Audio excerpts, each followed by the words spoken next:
본 방송에서 제공하는 투자 정보는 투자 판단에 대한 조언입니다. 방송에서 제공하는 주식의 가치, 가격 상승 및 가격 하락에 대해서는 방송사에서 보장하지 않습니다.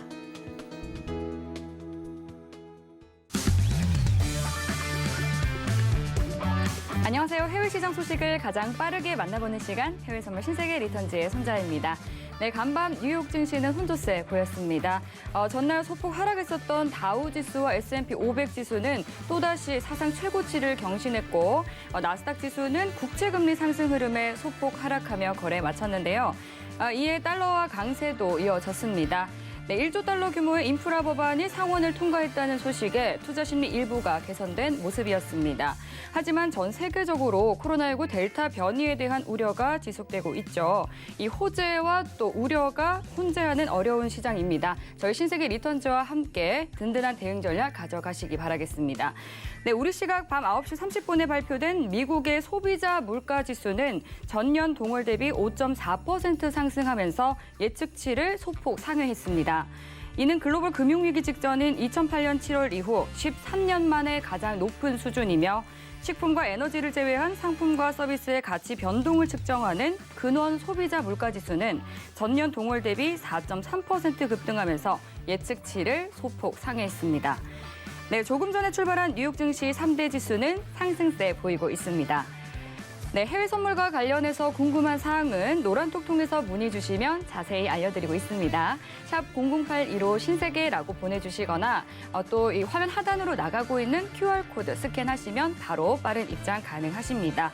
네, 이번 주부터 새롭게 진행되는 코너죠. 무엇이든 물어보세요 코너를 통해서 보내주신 그 질문들을 방송 중에 실시간으로 마스터님과 함께 답변해보는 시간을 마련했습니다. 방송 말미에 저희가 함께 해결해 보도록 할 텐데요. 많이 질문해 주시고 참여해 주시기 바라겠습니다. 네, 그럼 해외 선물 신세계 리턴즈 본격적으로 시작해 보겠습니다. 오늘 함께할 마스터는 누구인지 화면으로 함께 확인하시죠.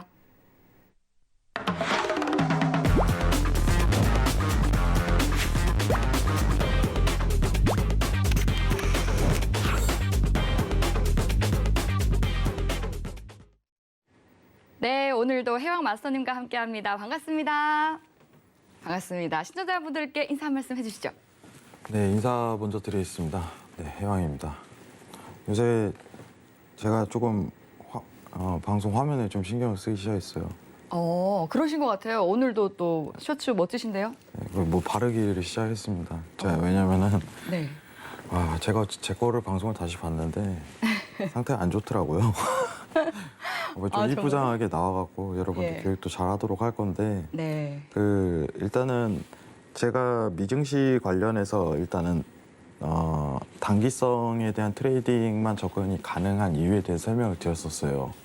앞으로도 그럴 예정이겠지만은 지금 이슈가 뭐 바이든 정부 관련해서 얘기도 나오고 뭐도 나오지만은 어쨌든 제일 중요한 거는 전일 다소 하락폭이 들어갔던 거는 미국채 금리에 대한 급등 포인트가 다소 있었습니다. 근데 어느 정도 시장에서 예견된 거예요.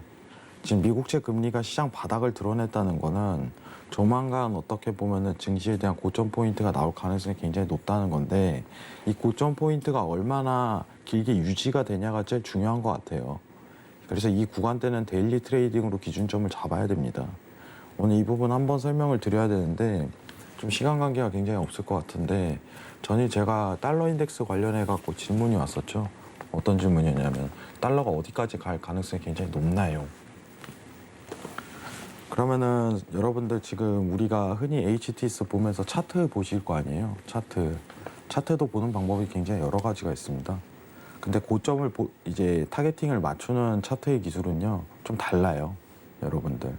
기본적으로 우리가 흔히 이제 증권사 플랫폼에 있는 HTS에 내재돼 있지가 않아요. 오늘 그 강의를 할 건데 사실 제가 이제 사전에 PPT를 작성해서 이렇게 보내주는데 사실 이제 보시는 분들이 다 어렵다고 얘기해요. 이해가 안 되네요. 예, 뭔 말인지가 이해가 안 되는 거죠. 왜냐면은 너무 어려운 차트에 대한 용어고 사실 이제 어떤 트레이딩을 할 때 가장 많이 쓰지만은 해외에선 많이 써요. 해외에서는. 우리나라에서는 좀 많이 도입이 안 됐어요. 그 이유에 대해서 다 설명을 드리도록 할 거예요. 오늘 만약 시간 관계가 짧으면 내일까지도 할 수 있기 때문에 이 부분 참고하시고 오늘 차트 교육 갑니다. 네, 집중하세요. 빡 집중하시기 바랍니다. 제대로 할게요. 아, 네. 빡세게 오늘 알려주시는 걸로 알고. 네, 확실히 근데 신경 써 주시니까 화면 훨씬 더 잘 받으시는 것 같은데요. 네. 저의 쑥스러워하시는 것 같습니다. 아니, 저희 네? 어머니가 가끔씩 시청하는데 아, 좀 모니터링 바르고 해주시는군요. 가라. 너 왜냐면은 너 사람들한테 이렇게 하는데 어떻게 이렇게 건성으로 태도를 임하냐 이런 얘기를 하시더라고요. 맞는 그래도 말이니까.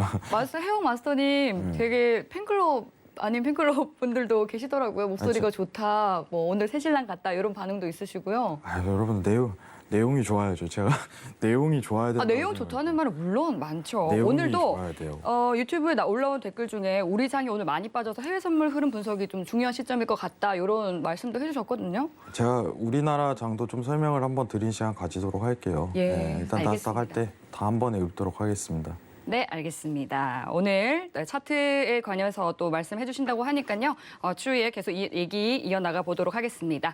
네, 지금 현재 시각 10시 59분 지나고 있습니다. 먼저 오늘의 이슈부터 체크해 볼게요.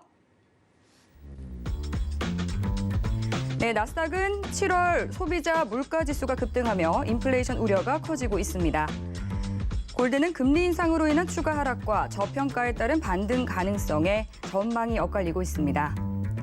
오일은 인프라 법안 통과 기대감과 저가 매수세 유입에 반등했습니다. 유로 FX는 미 국채금리 상승세가 지속되고 유럽 경제 지표가 부진하며 유로가 약세를 보이고 있습니다.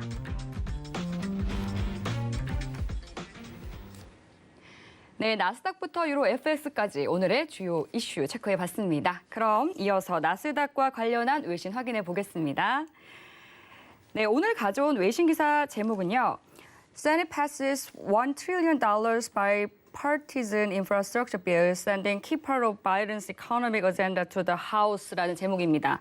미국 상원이 1조 달러의 인프라 투자 법안을 통과했죠. 이에 대해서 하원 결정이 어떻게 될지에 대한 기사입니다.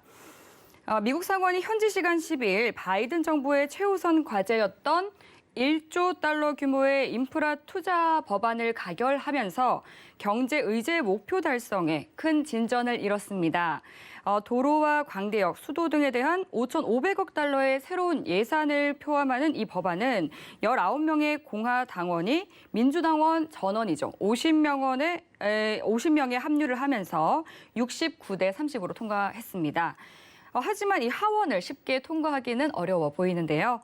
낸시 펠로시 하원 의장도 빈곤과 기후 변화나 건강 관리에 초점을 맞춘 이 3조 5천억 달러 재정 지출 법안을 상원이 통과시키기 전까지는 이 1조 달러 인프라 법안을 보류하겠다라고 선언을 했는데요.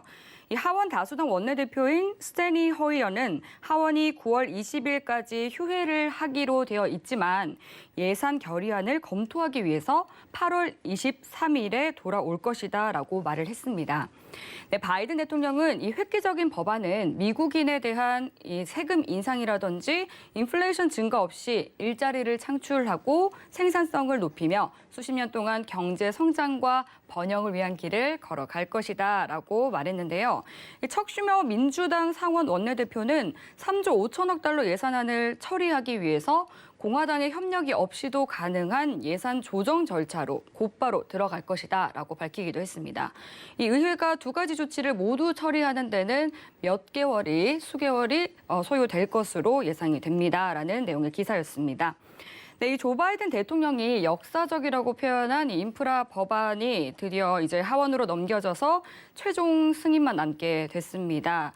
이제 그 경기 둔화 우려의 이 투자 심리가 좀 위축이 됐었는데 투자 심리도 좀 살아난 것으로 보이는데요. 잠시 후에 이어서 마스터님과 함께 자세한 시장 이야기 나눠보도록 하겠습니다. 네, 그럼 현재 나스닥 시세 살펴보고 오겠습니다. 네, 현재 나스닥은 0.16% 상승한 15,069포인트 지나고 있습니다. 네, 그럼 현재 나스닥 구간에서 어떤 대응 전략 가져가야 할지 팻말 통해서 확인해 보겠습니다. 팻말 준비해 주시고요. 들어보겠습니다. 하나, 둘, 셋. 매수 들어주셨어요? 네, 지금 오. 단가가 나쁘지가 않네요. 일단은. 자, 오늘 차트 한번 보면서 일단 좀 설명을 드리도록 할게요. 네. 자, 일단은 간단하게 좀 보면은, 자, 지금 방금 생겼던 전저점에 대한 15,550포인트 있죠. 이 자리. 이 자리 이탈 드러나면 오늘 많이 무너질 거예요. 이 자리가 버티는 한 매수를 보세요. 아시겠죠? 그럼 현재 15,070 실시간으로 이제 23시 3분 30초 흐르고 있는데 15,070 보고 있는데 지금 이 단가 내에서 매수 트레이딩에 대한 기준 초점을 맞춘다면은 손절이 15,055포인트가 되겠죠. 굉장히 짧습니다. 짧아요. 네, 이건 한 번 더 밀만해요. 트레이딩으로. 그리고 이탈이 나온다면은 추가적으로 이제 스팬 위치 값에서 이런 매도 포인트를 다시 집중을 살펴보는 시간을 가져야 돼요. 자, 기준을 정확하게 세워드릴게요. 현재 실시간 트레이딩상 기준에서는 매수 평가 맞습니다. 다만 15,000 정확하게 45포인트 이탈 나오면요. 매수 못 봐요. 오늘 당일 트레이딩이. 지금 현 단가 내에서 매수 트레이딩이에요. 자, 지금 만약에 매수 진입을 하게 된다면은 오늘 고점 남았던 15,100포인트 이상에서 이절값을 끊어가야 돼요. 아시겠죠? 여기서 이제 스팬에 대한 추세가 나와야 됩니다. 아시겠죠? 추세장이 드러나야 돼요. 그래야지 익절이 나올 수 있습니다. 자, 여러분들 지금 분봉 어제 전일 차트 한번 제가 좀 보도록 할게요. 제가 어제 전일 뭐라고 제가 관망을 했었죠. 기억하시나요? 그렇죠. 관망을 했었죠. 이틀 연속 관망 들어주셨죠. 네, 그 말은 좀 빼도 될 것 같은데. 지금 근데 이제 그 시점에서는 관망이 맞았으니까요. 왜냐면은 지금 시장에 대한 뷰가 전일 차트가 이 자리였어요. 제가 어제 이 추세선을 그었을 거예요. 어제 올라가고 있는 분위기에도 불구하고 이 포인트에 대한 전략이 3파에 대한 랠리성이 드러났다면, 파동의 추이가 드러났다면은 굉장히 하이리스크가 돼요. 고점에 대한 상대적인 평가값이 드러날 가능성이 굉장히 높다고 판단되는 시기예요. 이게 차트 스킬이에요, 여러분들. 굉장히 간단하지만도 지금 흐름도에 대한 이해를 판단하기에는 추세선만한 게 없습니다, 여러분들. 그러면은 지금 단가 포인트에서 추세 포인트를 본다면은 여러분들, 자, 지금 이제 이 다음 단가 저점 파동 내에서 다음 단가 오는 추세선을 시작을 해가지고 파동에 대한 채널 구성이 들어갈 가능성이 굉장히 높아요. 자, 그럼 이거죠. 이거 현재 매수 파동 단가 이거 보세요, 여러분들. 자, 그러면은 이 추세선이 밀리기 전까지 매수 파동에 대한 랠리가 들어갈 가능성이 굉장히 높다, 이렇게 평가할 수 있는 겁니다, 여러분들. 파동은 뭐예요? 흐름이에요. 단기적 데일리 트레이딩 기준하에 봤을 때 지금 내가 매수를 봐야 되는지 매도를 봐야 되는지 평가하는 겁니다, 여러분들. 자, 간단하게 다시 한번 볼게요. 실시간 파동으로 전일 여러분들 이 추세선에 대한 어떤 이 파동값이 딱 형성이 포인트가 잡혔죠. 전일 차트 기준을 볼게요. 그러면은 자, 이 단가내가 밀렸다는 전제는 뭐냐면은 완전한 매도세로 이제 추이 파동이 드러날 가능성이 높다라고 평가를 하는 거예요. 매수 보기가 힘들어져요. 자, 그럼 매도 파동을 그어야겠죠. 매도 파동을. 자, 그럼 매도 파동이 나오는 단가가 이 추세가 있죠, 여러분들. 그죠? 이 추세선이에요. 자, 그러면은 오늘 당일 뷰에 이제 전일 새벽장부터 이어져 온 파동에 대한 추이를 본다면은 지금 현재 여기가 또 밀렸네. 그럼 어떻게 될까요? 들었다가 들렸다가 또 올릴 가능성이 높겠죠. 지금 시장에 대한 파동이 그렇게 흘러갑니다. 그러면은 지금 제일 중요한 하이라이트 포인트가 파동이 개장 이후에 생겼다고 판단을 하는 거예요. 그죠? 이 파동 단가가 굉장히 중요합니다. 그러면 기준치를 정확하게 명확하게 긋고 들어가는 거죠. 지금 실시간 파동이 매수에 대한 대응 가능성이 높은가, 매도에 대한 대응 가능성이 높은가. 왜냐하면은 우리가 추세라고 흔히 말하는 거는 손절은 짧게 질 수 있지만은 익절을 길게 잡기 위해서예요. 익절을 길게 잡기 위해서. 여러분들. 그렇기 때문에 이 추세에 대한 지지, 최대 폭이요 15,045포인트 이탈 나오기 전까지는 매수에 대한 기반을 잡아야 된다. 이렇게 설명을 드리도록 할게요. 아시겠죠? 마스터님 그러면은 그 자리값을 좀 명확하게 짚어주신다면 어떻게 볼 수 있을까요? 지금 이제 또 깨지기 시작하는데 네. 이 이탈점이 또 지금 이제 드러나기 시작한다면은 예. 기다려야 돼요. 네, 지금 손절 처리를 해버리고 그냥 완전히 기다리는 장이 돼버려요. 왜냐면은 추세폭이 급변하는 상황이고 여기서 다시 채널폭이 생겨버려요.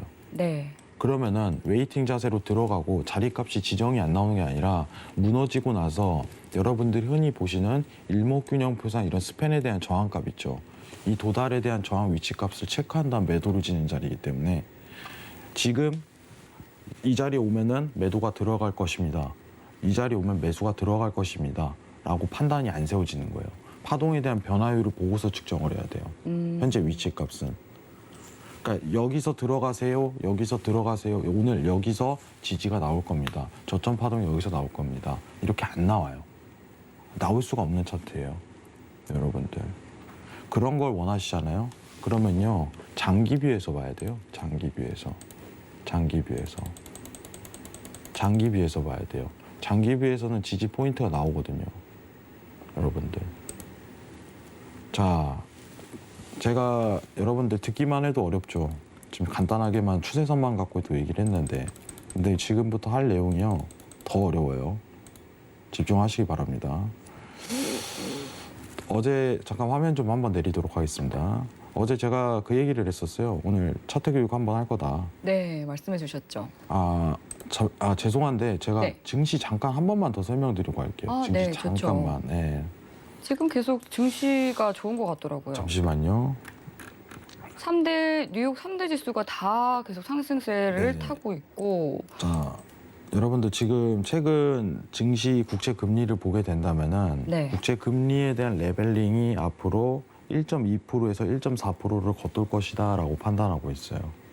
어제 시장에 대한 영향력이 어떻게 매도세로 내려갔던 건 이제 국채 금리에 대한 저는 급등, 단기 급등에 대한 포인트가 나왔다고 해서 판단하는 겁니다. 우리 실질 금리 배웠죠. 지난 영상 한번 체크를 해보시기 바랍니다. 근데 이 레벨링에서 다시 한번 매도세로 들어가게 된다면은 증시는 또 상승을 하겠죠. 추가적으로. 여러분들. 이 부분에 대한 포인트를 기억하셔야 돼요. 아시겠죠? 자, 근데 제가 오늘 리포트 한번 보면서 추가적으로 설명을 한번 드려보도록 할게요. 잠시만요. 자, 제일 중요한 거는 이거예요. 지금 현 시장에 대한 단기 금리, 어떻게 보면 국채 금리가 중요한 거는 시장 증시를 지배하기 때문이라고 제가 국채를 통해서 교육을 해드렸는데 지금 현재 국채에 대한 가능성을 시사하는 게 증시에 대한 어떤 방향성을 측정하는 거랑 똑같습니다. 단기적으로 금리에 대한 변동성이 높아지면서 스타일 전략도 출렁 일전망. 금리는 바닥을 일단 확인을 했습니다, 여러분들. 1.1% 후반대. 여기가 앞으로 바닥권이 될 거예요. 그러면은 상승에 대한 어떤 이제 폭이 어디까지 출현할지 그게 가능성에 대한 시사예요. 그게 증시에 또 단기 저점을 만들 거니까. 자, 그러면은 수급 차원에서 금리를 상승 제한하는 요인도 있지만은 금리가 뚜렷한 방향을 현재로서는 찾기가 힘들다는 게 팩트입니다. 왜냐? 지금 바이든 정부에서 국채 관련해 갖고 공급량을 늘린다는 게 합의는 이루어졌지만은 아직 시간이 많이 남았다는 전제가 깔리는 거고, 그죠? 그리고 테이퍼링에 대한 이슈가 있었지만은 중요한 거는 국채 금리는 영향을 끼치지 않는다고 제가 평가를 했었죠. 수요적인 부분은 없다고. 그러면은 지금 방향성을 찾지 못한다는 거는 1.4%와 1.2% 내외에서 수급 조건이 계속적으로 반복될 가능성이 높다는 걸 평가하는 거예요. 즉 차트 한번 마무리를 볼게요. 60분 봉으로 좀 장기성으로 볼게요.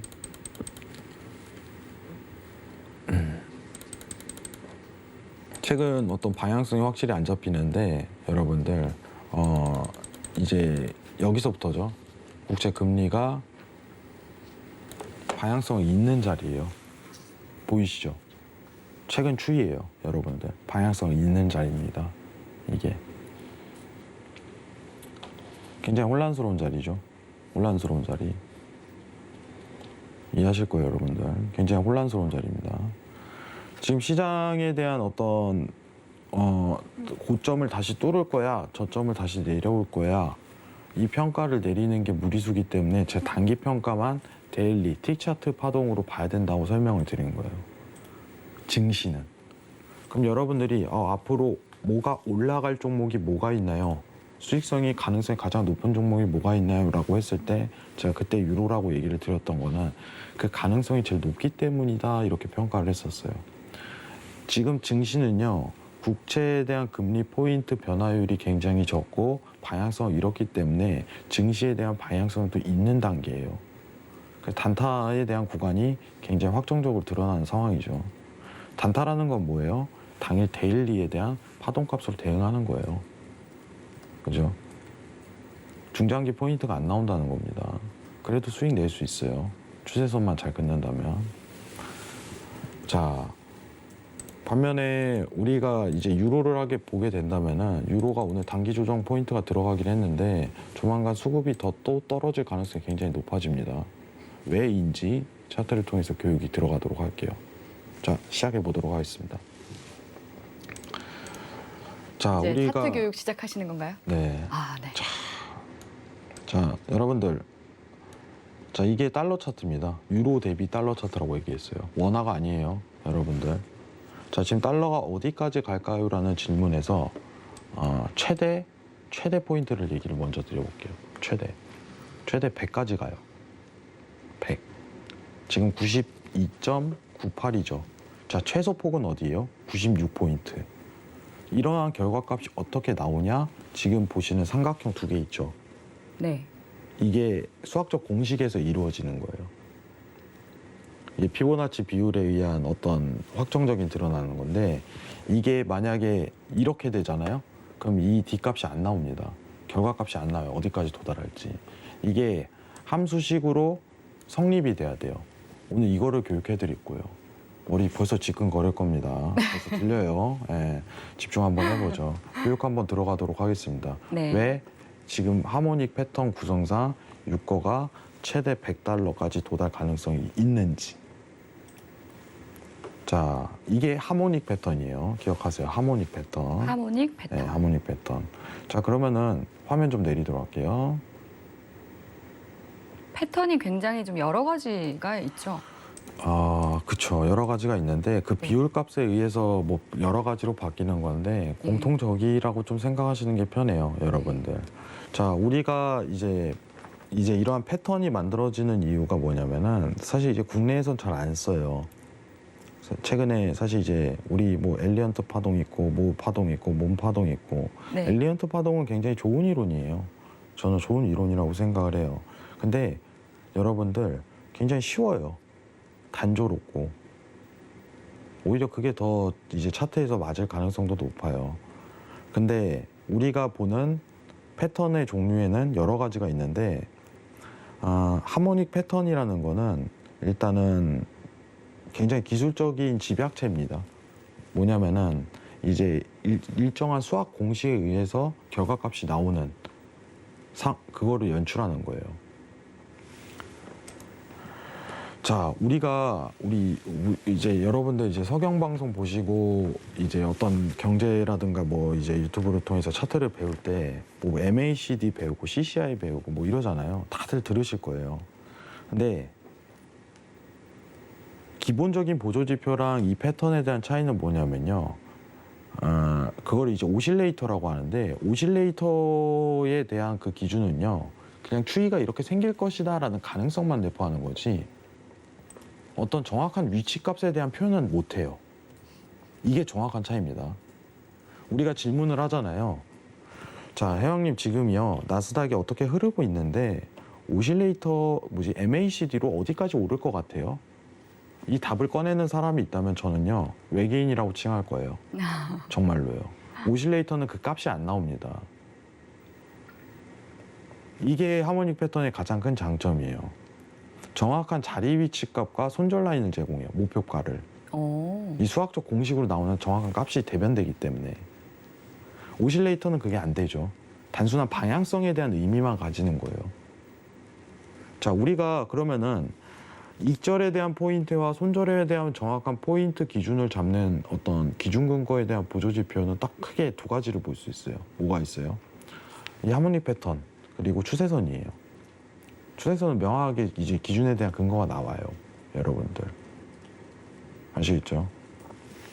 자, 이거에 대한 교육을 하는데 굉장히 제가 지금부터는 화면이 굉장히 어려울 수는 있어요. 왜냐면은 이게 어렵지만 한번 이해하고 나면 좀 쉽게 설명을 한번 하도록 할게요. 자, 왼쪽 차트와 오른쪽 차트가 조금 다르죠. 그림 모양새가. 네. 네. 자, 이거를 불리시 패턴이라고 해요. 여러분들 보시면은. 자, 잠시만요. 왼쪽에 보면은 불리시 패턴. 자, 이걸 베어리시 패턴이라고 해요. 불리시는 뭐죠? 황소장이죠, 황소장. 네. 베어리시는 곰. 그러니까 흔히 이제 미국에서는 이제 황소라고 하면은 이제 매수장을 뜻하는 거고, 이제 곰장이라는 경우는 이제 매도장을 뜻하는 거죠. 자, 이 패턴에 대한 목표는 뭐냐면은 여기 보이시면은 X, A, B, C가 나왔을 때 정확한 이제 D값을 맞추는 행동이고 그 D값에서 반등이 나온다는 게 정의입니다. 이해하셔야 돼요. 그렇기 때문에 이걸 불리시라고 불러요. 매수장. 자, 베어리시는 뭐예요? X, A, B, C가 나온 다음에 이 D값이 수학적 공식으로 딱 나와요. 여기서 저항 포인트가 나올 거야 하고서 여기서 매도 타겟을 치는 게 베어리시 패턴이에요. 굉장히 간단해요, 여러분들. 그러면은 정확하게 어떤 형태를 가지냐면은 원래 정석적인 원칙에 대한 이 패턴에 대한 구성은요, D값이 나왔을 때 D에 대한 지지 포인트 혹은 저항 포인트죠. 저항 포인트가 성립이 되고 매도값을 흐르고 있을 때 우리는 매도를 취해서 타겟팅에 대한 목표값을 설정하는 거예요. 1차 타겟, 2차 타겟팅. 마찬가지입니다. 지금 현재 이제 불리시 같은 경우도 이제 이 단가 내에서 지지를 받는다, 반등을 받았다. 그럼 손절 라인이 명확해지죠. 타겟팅에 대한 목표 익절값이 정확하게 구분이 서요. 어디까지 갈 것이다 라고서 거기까지 바라보는 거예요. 그럼 이 함수에 대한 정확한 공식이 중요한 거죠, 이제부터는. 그죠? 이 패턴이 나오려면은 기본적인 요건이 필요하잖아요. 그 요건이 필요해요. 자, 일단은 기본적인 이론을 좀 더 보도록 하겠습니다. 이거는 제가 좀 이따 피보나치 수열은 오늘 시간 관계상 좀 부족할 수 있기 때문에 이거는 제가 좀 이따 설명을 드리도록 하고, 자, 이 패턴에 대한 중요성은 뭐냐면은 가격 전망이에요. 앞으로 어떻게 될 것이다 하고 명확한 값이 나옵니다. 여러분들. 근데 지금 이게 달러에서 나오고 있어요. 이게 흔히 나오는 패턴이 아닙니다. 네, 이게 달러에서 나온다는 겁니다. 근데 단점은 뭐냐? 복잡하다. 네, 복잡하다. 이 복잡한 거를 제가 해결해 드려야죠. 그죠?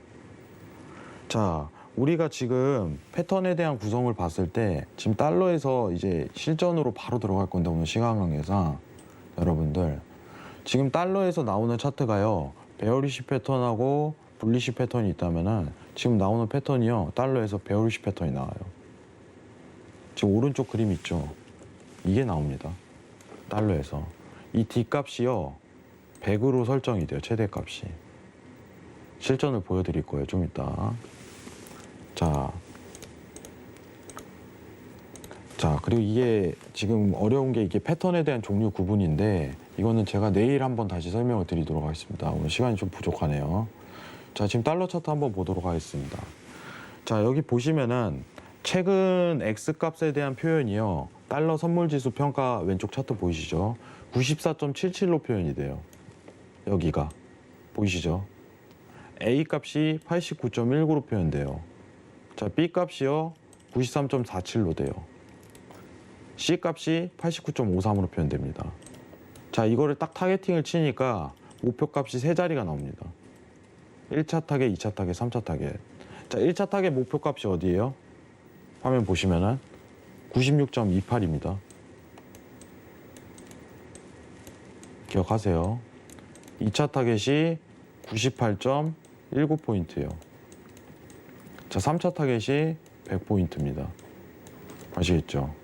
이 구간대에서 저항력을 유지를 한다면은 거기서 이제 청산값을 받아버리는 자리예요.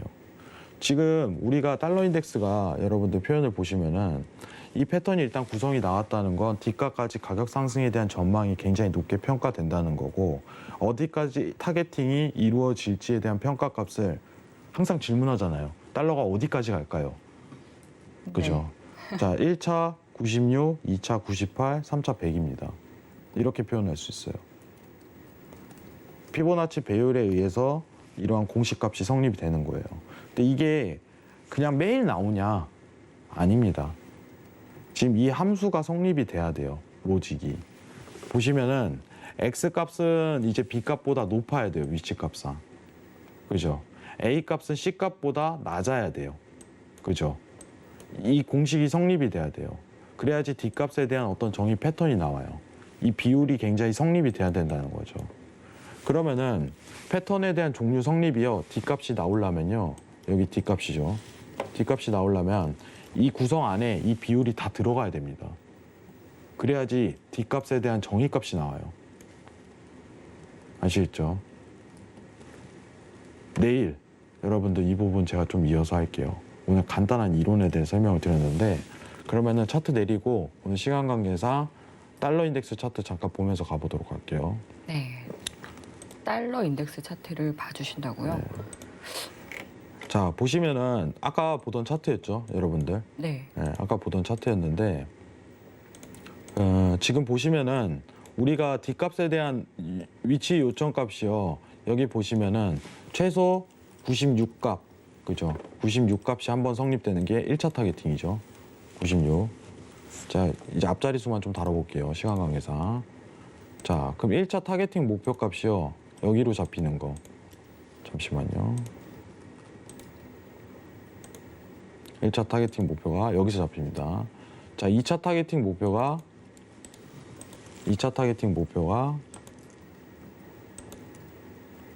98로 잡힙니다. 자, 여기가 2차 타겟팅이에요. 자, 3차 타겟팅 목표가 100으로 잡혀요. 그죠? 자, 1, 2, 3차에 대한 위치값이 정확히 나열되어 있는데 지금 달러 인덱스라는 표현은요. 어쨌든 간에 테이퍼링이라는 이슈로 이제 달러에 대한 공급량 축소 전망이 유지되니까 D값으로 향승하는 포인트 가격 전망이 예시가 되는 거죠. 그죠? 최대 100까지 간다는 겁니다.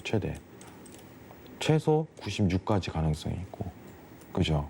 그럼 중간값이 98에 대한 타겟팅을 지고 가는 게 가장 이상적인데, 어제 제가 힌트 줬죠. 달러 인덱스가 언제까지 상승할까요? 테이퍼링 시작하기 전까지. 그거 보면서 즐기면 돼요. 오늘 이 패턴 강의를 잠깐 했습니다. 내일 또 추가적으로 자세하게 얘기 드리도록 하고요. 제가 걱정을 했어요. 지금 벙찔 거예요. 여러분들. 벙찔 거예요. 벙찔 수밖에 없어요. 여러분들. 배워야 돼요. 배워야 됩니다. 예, 이 부분 관련해 갖고 제가 내일 할 내용도 우리 이 신세계 무료 카톡방 있죠. 예, 거기 네. 미리 이제 보내드리도록 하고요. 오늘 패턴에 대한 강의는요, 제가 정리를 다시 해갖고 내일 한 번 더 설명드리도록 할게요.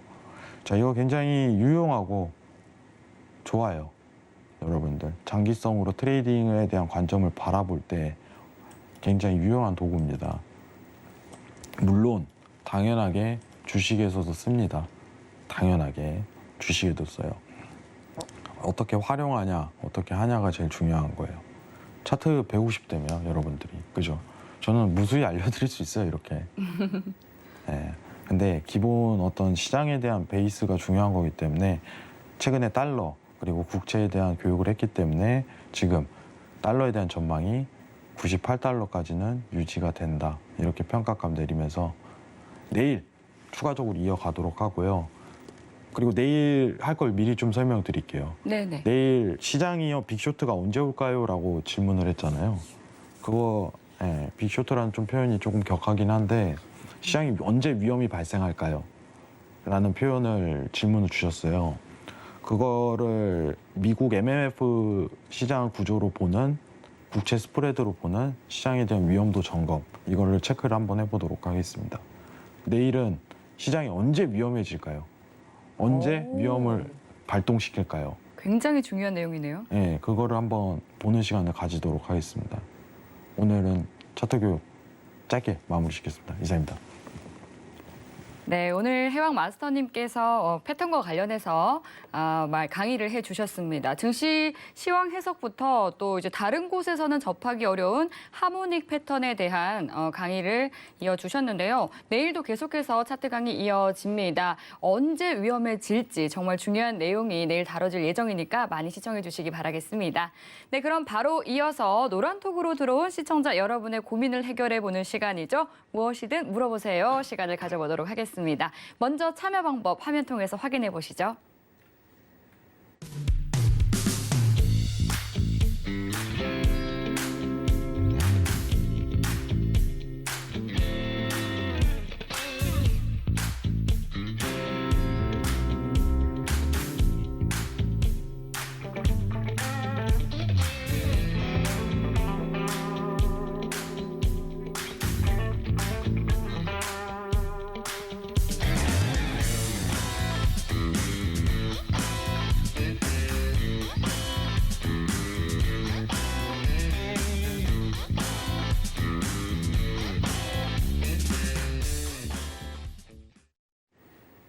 네, 나날이 정말 노란톡이 참여율이 높아지고 있는 것 같습니다. 먼저 첫 번째로 들어온 질문을 만나볼게요. 김정민 님께서 보내주셨는데 이거 제가 잘 살려서 읽어야 될 것 같은데요. 해외 선물은 순간적으로 빨리빨리 움직여서 손 느리면 못한다고도 하고요. 배우려면 국내에 배워야 돼요? 해외 배워야 돼요? 모의 투자만 열심히 하면 되나요? 뭘 어떻게 배웠는지 몰라서요. 그러니까 정말 답답하신 것 같아요. 마스터님 도와주시죠. 저 점이 많네요. 감성이. 네, 너무 답답하신 것 같습니다. 감성이 느껴지는 네. 손 느리모 못한다고 해서 지금 고민이신 것 같거든요. 지금 손이 느리면 못한다는 이유는요. 정확히 그 표현이 어떻게 보면 맞을 수 있는데 지금 유동성이 심해요.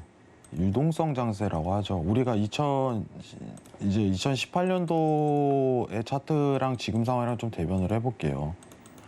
자, 이때 상황을 대비해갖고 지금 유동성이 말이 안 되죠. 와, 정말 많이 올랐네요. 예, 이게 중요한 거는 네. 이제 빠르다고 지금 질문이 표현이 됐는데 예. 빨라졌어요. 지금 이제 당일 이제 파파파파. 네. 각이 굉장히 가팔라졌네요. 네. 그러니까 이제 거래가 많은 거죠. 예. 거래가 많고 이제 진폭도 크다 보니까 손이 못 따라간다 이건데 그건 맞는 표현이에요. 자, 근데 여러분들 그러면은 느껴야 되는 게 뭐냐면 해외 선물이라는 게 나스닥만 있는 게 아니에요. 느린 상품도 있어요. 상품이 다양하잖아요. 자, 일단은 1번이 뭐냐면 손이 느린다는데 못한다는 거는 데일리 트레이딩 기준 하에는 이제 굉장히 힘들 수 있다는 거예요. 데일리 트레이딩 기준 하에는. 그리고 지금 보시는 질문은 단기 트레이딩 관점에서 어떤 증시에 대한 부분만 좀 많이 언급하신 것 같아요. 다른 상품은 그렇게 유동성이 흐르진 않습니다. 쉽게 이야기하면 유로 같은 건 괜찮아요. 그렇게 빠르지도 않아요. 유로 같은 경우 여러분들 그렇기 때문에 상품에 대한 종류를 좀 이해하시고 자기한테 맞는 상품을 선택하시는 게 가장 중요하다고 생각을 해요. 저분한테는. 네. 그리고 국내를 해야 되나요? 라고 하는데 정확하게 얘기 드릴게요. 해외 선물이라는 건 여러분들 지금 보시지만 뭐가 있어요? 자, 지금 한번 화면을 보면서 얘기를 한번 해볼게요. 자, 지수만 보더라도 나스닥, S&P, 러셀 지수, 뭐 등 다우 지수, 차이나 지수 20-30개 되죠. 네. 통화 한번 볼게요. 마찬가지죠.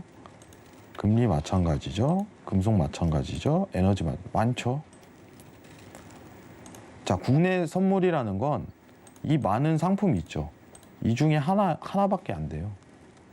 무슨 뜻인지 아시겠죠? 상품에 대한 다양군에 대한 축소를 시키는 거랑 같은 개념이라고 생각하시면 됩니다. 지금 국내를 해야 되나요? 라고 했을 때 우리가 국내 선물을 하는 이유는 뭐냐면은 그죠? 제일 친밀하잖아요.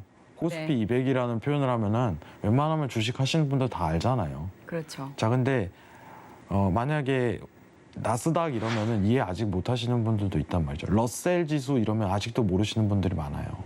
그러니까 이제 나 뭔가 어려운 표현 같은데 하면서 접근성이 떨어지지만 실제로 알고 나면은 별게 없어요. 네, 한번 배우고 나면은 별게 없어요. 국내 선물에 대한 한정폭을 좀 지으면 아쉬워요. 저는 그 얘기는 먼저 드리고 싶어요. 왜냐하면은 상품에 대한 선택권이 다양성이 굉장히 적어지기 때문에. 네. 그리고 종목군을 좀 다양하게 넓히고 유동성이 좀 적은 종목을 모의 투자로 진행하신다면은 좀 충분히 연습하고 좋은 계기가 될 것 같아요. 저분에게. 이상 마치겠습니다.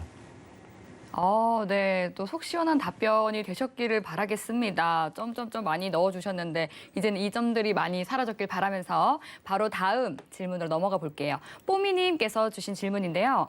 지금 10년물 미국 국채금리가 하락하고 있는데 나스닥 관련해서 하방으로 계속 보면 되는 건지 어떤 연관성이 있는 건지 궁금하네요. 라고 주셨거든요. 이게 저희가 국채를 하면서 설명을 드렸는데 일단 네. 뽀미님께 좀 말씀드리고 싶은 거는 제가 지난주 수요일, 목요일 그리고 월요일까지 했던 네. 국채를 한번 들어보시는 걸 좀 추천드리고요. 뭐 서울경제 샘클립이 있으니까 유튜브에 올려놨어요. 한번 확인해 보시고 나스닥이 하방으로 계속 보게 된다는 전망은 아니라고 지금 좀 설명을 드리고 싶습니다. 지금 제가 60분 봉을 차트를 열고 최근 파동 추이에 대해서 설명을 드렸었죠. 하방이 안 열린다는 거예요. 왜냐? 국채 금리가 급등해야지 하방이 열리는데 급등해야지 하방이 열린다. 이런 표현을 해요. 급등해야지. 잠깐만 화면 좀 내려보도록 하겠습니다. 자, 쉽게 이야기하면은 여러분들이 지금 제일 궁금한 게 네. 시장이 언제 떨어질까요? 이거예요. 그렇죠. 어제 떨어진 건 떨어진 것도 아니에요. 최근 이제 박스권 추이기 때문에 그 의미가 없는 해석이고 지금 이게 올라가야지 증시가 떨어지는 겁니다. 이게 올라가야지. 근데 최근 FMC 회에서 이걸 막아버렸죠. 못 올리게. 스탠딩 레포로. 네, 그 제도를 함으로써 이걸 막아버렸는데 제가 예상하는 시나리오가 있을 거 아니에요, 저도. 예. 네, 예상 시나리오는 4분기에 시장 조정이 좀 들어갈 가능성이 높겠다 생각해요. 왜냐면 그렇게 4분기에 말씀하시는 분들 많으시더라고요. 4분기에 국채금리가 올라갈 가능성이 높은 게 그 이유가 뭐냐면은 바이든 정부가 오늘 뭐 상원에서 이제 합의했다 뭐 하지만 시장 영향이 굉장히 적어요. 네. 시장이 미국 월가에 어떻게 보면 이번 바이든 정부가 왜냐면은 인프라라는 거는 결국 국채 공급량 발행이잖아요. 돈이 어디서 나오겠어요. 세금만 걷어들여서 해결이 될까요? 뭐 1조 인프라 하는데 그걸 세금으로 충족이 될까요? 안 돼요. 국채 발행을 할 수밖에 없는 조건이에요. 그러면은 실제로 이제 완전한 합의가 이루어졌을 때 시장의 기대감이 무르익을 거 아니에요. 그때가 4분기라는 거예요. 국채 금리 급등 포인트는. 그러면은 시장에 대한 조정도 4분기에 일어날 가능성이 굉장히 높은 거죠. 지금 당장보다는 박스권 추이에 대한 랠리성을 이어가다가 이제 상향 조정을 계속적으로 이룰 거예요. 점진적으로. 그러다가 4분기에 한번 무너질 가능성이 굉장히 높겠다. 만약에 시장에 대한 센 조정이 한번 드러난다면 이렇게 평가를 하고 있습니다. 그래서 질문에 대한 정확한 답변은 국채 금리의 하락이 나스닥의 하락이 아닙니다. 국채 금리의 상승이 나스닥이 하락된다 이렇게 좀 생각하시면 편할 거예요. 이상입니다. 네, 답변이 되셨길 바랍니다. 그럼 바로 이어서 또 다음 질문 만나보도록 할게요. 스탁 리치님께서 주신 질문입니다. 이 인프라 법안 1조 달러 예산안 통과에 따라서 국채 금리가 5일 연속 상승해서 1.3%대까지 올라왔는데 금리 상승 추세가 어느 정도까지 이어질 건지 궁금합니다. 이렇게 질문을 주셨거든요. 질문 굉장히 많네요. 네, 지금 참여율이 아주 내용은 인프라 이제 일단은 좀 잠깐만 제가 한번 읽어볼게요. 네. 글이 길어가지고 인프라 법안 1조 달러 예산안 통과에 따라 국채 금리가 5일 연속 상승해서 자, 일단은 금리가 오르는 추세일 경우에는 시장 조정을 피해가지 못하겠죠. 예. 근데 이게 오를 거냐 안 오를 거냐 이 예상에는 저는 안 오른다고 평가해요. 지금은 네. 한두 달은 더 버틴다고 생각을 해요. 지금 제가 리포트를 오늘 보여드렸지만 바닥은 확인했다라는 표현을 했어요. 바닥 1몇 레벨링은 이제 바닥을 확인했다고 표현을 하는데 지금 문제가 여기서 다시 한번 이제 박스권으로 들어갈 거냐 안 들어갈 거냐 이게 관건이라면 네. 저는 가능성이 높다고 생각을 해요. 그럼 시장도 무너지지 않겠죠. 꿋꿋이 상단에서 버티는 거예요. 그렇게 생각하시면 좀 편할 것 같고 기술주랑 사실 이제 S&P에 대한 흐름을 사실 이제 시장에서 좀 내보내잖아요. 그죠? 근데 이게 굉장히 극명한 차이거든요. 나스닥을 좀 기술주라고 표현을 하는데 중요한 게 유동성 시장에서는 저는 그렇게 딱히 따지진 않습니다. 사실 나스닥과 S&P에 대한 차이를 증시에 대한 어떤 이제 평단가가 다 기준치가 다르기 때문에 이거는 고점을 갱신하는데 이건 못할 수는 있겠죠. 근데 중요한 건 S&P든 증시든 똑같이 올라가고 있잖아요. 똑같이 신고점에 대한 날짜는 다르지만 계속적으로 갱신을 하고 있잖아요. 그러면 나중에 무너졌을 때 S&P만 무너질까요? 아니라는 거예요. 유동성에 대한 시장이기 때문에 유동성이 끊긴다면 S&P, 나스닥 동시에 무너져요. 두 개에 대한 차이는 지금 상황에서 이 기술주에 대한 나스닥에 대한 부분을 좀 표현값을 다르게 평가하는 게 저는 오히려 그게 좀 에러라고 생각을 해요. 왜냐? 유동성으로 입힌 시장이기 때문에 유동성에 대한 평가가 오히려 중요한 시기다. 유동성에 대한 실질 금리가 상승하는 게 중요한 시기다. 그래서 나스닥에 대한 차이를 두지 않는 거를 좀 추천을 드리도록 하겠습니다. 당일 뷰 자체는 좀 다를 수는 있어요. 다만 이제 앞으로에 대한 큰 방향성과 빠질 때, 시장에 대한 조정이 내릴 때, 실질 금리가 상승할 때 둘 다 동시에 빠질 수밖에 없습니다. 이상입니다. 그리고 추가 질문을 또 하나 드신 게 있는데 또 금리가 오르는 추세일 경우에는 기술주 중심인 나스닥의 흐름은 어떻게 전망을 하는지요라고. 국채 금리가 오르면은 나스닥 빠집니다. 그죠? 좋지 않죠. 네, S&P도 빠집니다. 그렇게 평가하시는 게 좋을 것 같아요. 네. 네, 그럼 바로 이어서 다음 질문 넘어가 보도록 하겠습니다. 리오스님께서 주신 질문이고요. 하모닉 패턴, 국내 HTS에서도 그릴 수 있나요? 이렇게 질문 주셨거든요. 일단은 국내 차트에서는 기술 구현이 안 됩니다. 아하. 이 부분은 기술 구현이 안 되고요. 제가 오늘 이거 끝나면은 사이트 하나 알려드릴게요. 무료 카톡방에 무료 사이트 노란톡이니까 그곳에서 참고하시고 보시면 좋을 것 같습니다. 이상입니다. 네, 궁금하신 사항 있으시면 노란톡 들어오시면은 알려드리도록 하겠습니다. 이어서 다음 질문으로 뽀로로님께서 미국 7월 CPI가 발표가 됐죠, 오늘. 급등했다고 발표가 됐는데 10년물 국채 금리에 영향이 있을까요? 라고 질문 주셨어요. 없습니다. 단호하게 리포트 말씀하셨어요. 내용에서는 내용이 나오겠지만 금리 영향은 없을 걸로. 잠시만요. 금리에 대한 영향은 없을 것 같고 네. 이제 단기적인 어떤 수급에 대한 밸런스 금리 부분은 앞으로 사실 시장 전망이 크진 않아요. 예, 사실 이제 CPI가 높게 나오는 건 어느 정도 예상을 했어요. 어쩔 수 없거든요. 돈을 푸는 상황이니까 아직까지도. 물가 상승률은 막을 수 없다고 보고 있습니다. 다만 CPI가 높게 나온다고 해갖고 어떤 지금 증시의 큰 변화율을 이루기는 굉장히 힘든 시기라고 보고 있어요.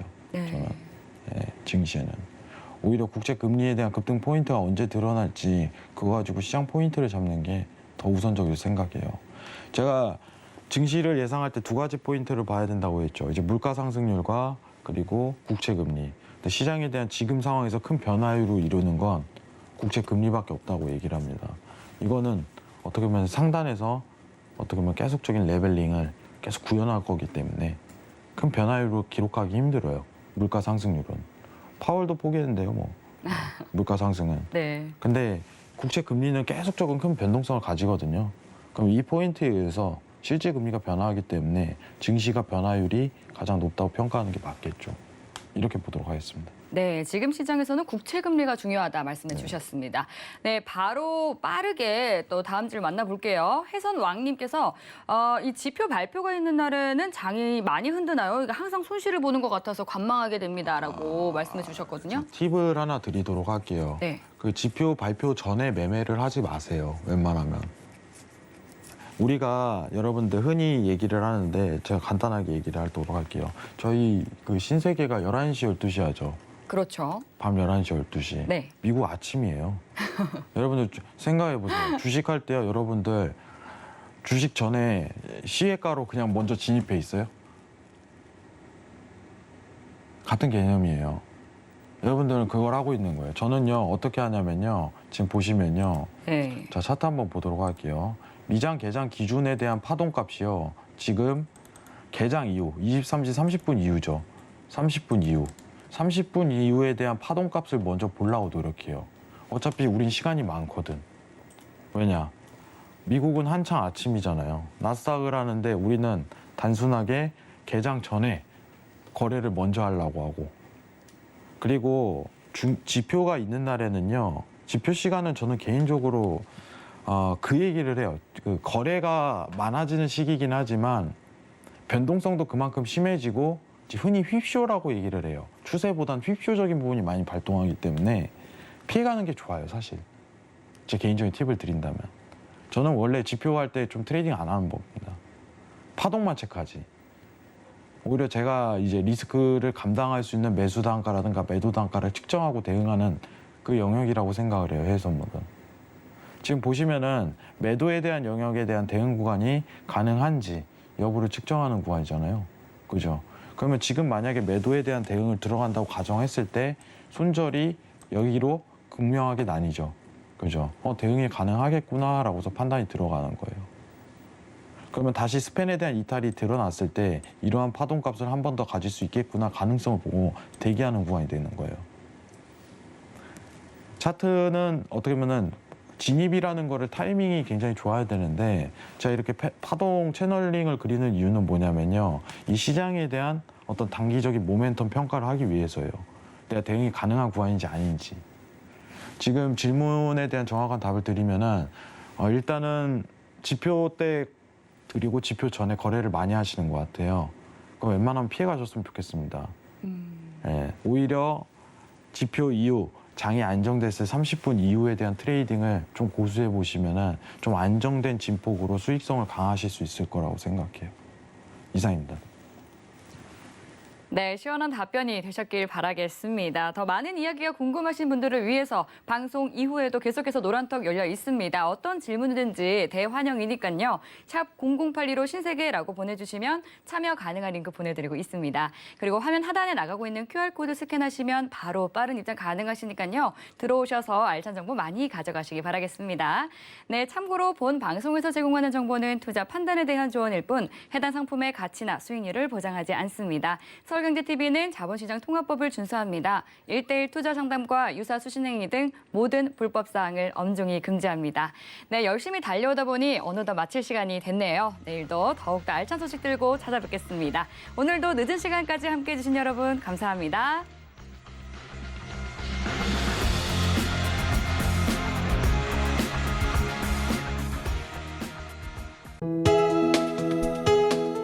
본 방송에서 제공하는 투자 정보는 투자 판단에 대한 조언입니다. 방송에서 제공하는 주식의 가치, 가격 상승 및 가격 하락에 대해서는 방송사에서 보장하지 않습니다.